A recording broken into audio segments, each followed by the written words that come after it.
Welcome to Relation Tales. Please like this video and subscribe. Relation Tales. I know my wife, and I know she wants something big. Susan is dressed in her sexiest outfit, a tight red dress with a plunging neck and a short hemline.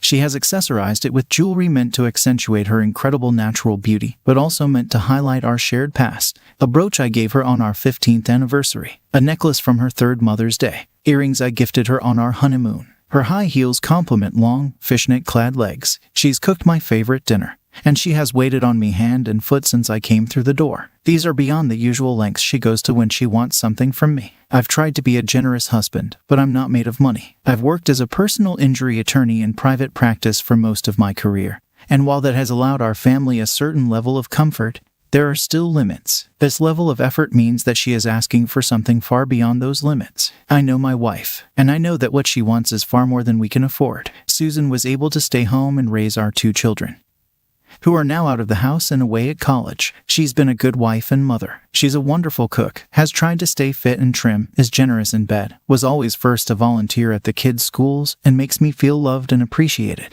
Over the years, though, she has tried numerous things to alleviate the boredom of being a stay-at-home mom: bird watching, makeup sales, writing, and many more. When she has wanted to try a particularly expensive hobby, she would put the full court press on, much like she is now. When Susan expressed her desire to re-enter the workforce after the children left home, I readily supported her. Finally, she'd be contributing financially instead of just spending. However, it's been 2 years since she resumed working, longer than her usual hobby-hopping stint. It was only a matter of time before she'd tire of it and move on to something new. This change was long overdue. I know Susan well, and I'm familiar with her pattern of adopting new obsessions. As we sit down for dinner and chat about my day, it's all part of the routine. Trying to get her to what she really wants will only ruin a nice dinner, because she thinks she has this process down to a science. She read a book on negotiation during her self-improvement phase, a hobby that lasted a blessedly short amount of time. She believes that holding to a rigid timetable and only giving information when she wants to is the key to getting what she wants. It's not a bad strategy, but she's used it so often that I can see all of her plays from a mile away. After dinner, she cleans up and asks me to sit with her in the living room. I sit in my chair, and she stands, as usual. She wants to give an impassioned defense of whatever wild hair she's off on, so she wants the ability to range about the room. She will make her case, telling me how happy this will make her. She'll offer something in exchange: new golf clubs, promises of financial return, and indulgence of time and money for one of my pet projects, something she feels is of commensurate value. If I accept, she will fall in my lap and ask me to take her to bed, promising sexual delights as an additional reward, usually scaling in value with whatever she's gotten. If I say no, I can expect an icy bedroom for weeks or months, and she may try to go behind my back then ask forgiveness later. Over the years, it's been easier to simply say yes, knowing she'll get bored before sinking too much into her temporary mania. I know my wife, and I know she's trying hard for an easy yes. Susan begins to talk about her work. She's enjoyed working there, but there's a new young manager that has taken particular interest in her. At first, I nod along, thinking she means that he wants to mentor her, or that she's bucking for a promotion. I know that this will mean longer hours, and I expect that she's angling to cut back on her responsibilities at home. Then I realize she's no longer talking about her job. She's talking about the manager. He's from a wealthy family. He's handsome, well-traveled, and athletic. He has leveraged his family name and business acumen to rise through the ranks quickly at her place of work. She had trained him not long after she started, and now he's her boss. She speaks at length about him and only of positive qualities. I know my wife, and I know what her new obsession is. Susan tells me that they've become close. She says that she had not mentioned him previously because she rarely talked about her work at all. As she talks about him, I remember seeing him once at a Christmas party. He came over and said hello to both of us. He seemed very friendly towards her, but quickly melted back into the crowd, and I thought nothing of it.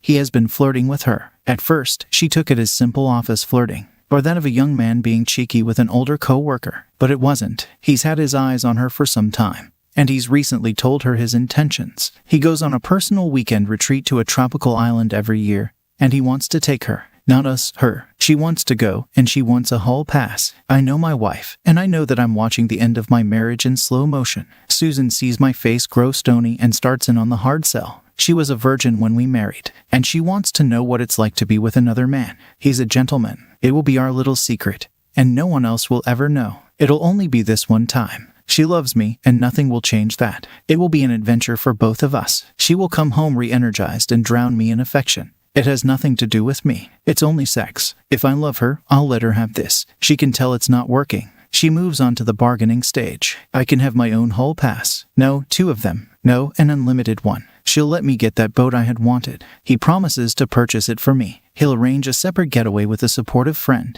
He assures me of boosting both my career and hers. She pledges to fulfill any sexual desire of mine for the rest of our lives, never refusing me anything in or out of the bedroom. Yet, I express my desire for a faithful spouse. Knowing my wife well, I understand she is unswayable. Susan insists she's being faithful by seeking my approval rather than cheating behind my back. She wants a hall pass because she wants to stay faithful. She wants to give me a hall pass so that we can each have new experiences while staying faithful. She's asking so that she doesn't have to cheat. I say that she doesn't have to cheat at all. She just wants to. She gets angry. She calls me a hypocrite because I had slept with others before her, as if our vows didn't matter. She calls me selfish because she spent decades of her life on me and our family while I got to have a career, as if I was fortunate to work long hours at a job I didn't enjoy. She calls me old-fashioned because I will not open our marriage, as if fidelity is simply a trend that goes in and out of style. I sit, impassive, as she vents her spleen. I know my wife, and I know she won't let this go. Susan finally winds down. I tell her that I can't stop her. I know that she will decide to go behind my back as she has before when a new obsession has so totally occupied her mind. I tell her that asking for permission without caring if it's granted is still cheating, and that I don't grant my permission. I tell her that if she leaves with him, she should not return. She will not be welcome. She glowers at me but says nothing. She turns on her heel, ascends the stairs, and locks our bedroom door. My shoulders slump. I've already started to grieve, and there's nothing useful to do right now, so I'm stuck alone with my thoughts. There is no outlet for my anger and sadness yet. I go to the spare bedroom, change out of my clothes, and climb under the covers, tossing and turning for the rest of the night. I know my wife, and I know that I won't sleep easily tonight. Susan is gone by the time I wake. Her suitcase is gone. Her warm weather clothes are gone. Her phone is not. It lays charging on the bedside table. I will not be able to contact her even if I wanted to. She has left me a note under it, telling me that I'll change my mind once I've had time to think. She explains that she will return Monday evening. She writes that she loves me and hopes that while she is gone, I will take advantage of my hall pass, the one I told her that I did not accept and do not want. She hopes that I will reclaim her when she returns. She mistakenly thinks that she will still be a valuable treasure I wish to see returned, instead of trash I'd sooner be rid of. Her confusion is understandable. She was, until now, my greatest treasure, but not anymore. She is on a plane, and I am here. It is Friday morning. I set an out-of-office message, as there is more important work to be done. I had no outlet for my emotions last night, but now I have nothing but time on my hands and rage in my heart. I call an old friend and set the legal wheels in motion. He begins to draft divorce papers. I send him a copy of our prenuptial agreement, which notably has an adultery clause, along with the details of our assets. I urge him to be fair, acknowledging she's the mother of my children, but not overly generous. Considering our asset arrangement and prenuptial agreement, fairness should come naturally. Knowing my wife's disregard for legal matters, this should be straightforward. Susan maintained a tidy home, her forte. Over the weekend, gathering her belongings and storing them away is effortless. As soon as she opens the door, I want her to grasp that this isn't her home anymore. The physical activity of packing and organizing provides a sense of control amidst the turmoil. It consumes the weekend, leaving me drained enough to find some rest at night. On Monday morning, I prepare for the confrontation to come. I call our children and inform them what is about to happen. I keep the details somewhat vague, but they know that their mother has chosen to cheat on me after trying to force me to open our marriage. They're smart kids. They know me, and they know that there is no dissuading me from my course. I cry with them and tell them I love them. At least she hasn't poisoned this. I call our closest friends and they are shocked. I call my parents and they are supportive. I call her parents, and they are aghast. I know my wife, and I know that no one is on her side. Susan's plane will land soon. My friend burned the midnight oil as a favor to me and worked through the weekend. He has given me a copy of the papers in a plain but unmistakable manila envelope. I have chosen to not have her served at the airport. It is not out of any loyalty. I hope that she is embarrassed. I hope that she does feel shamed by her actions. I have made sure that the game of telephone has begun amongst our social circle, after all. Her phone, now on the entryway table, is filled with texts and voicemails condemning her.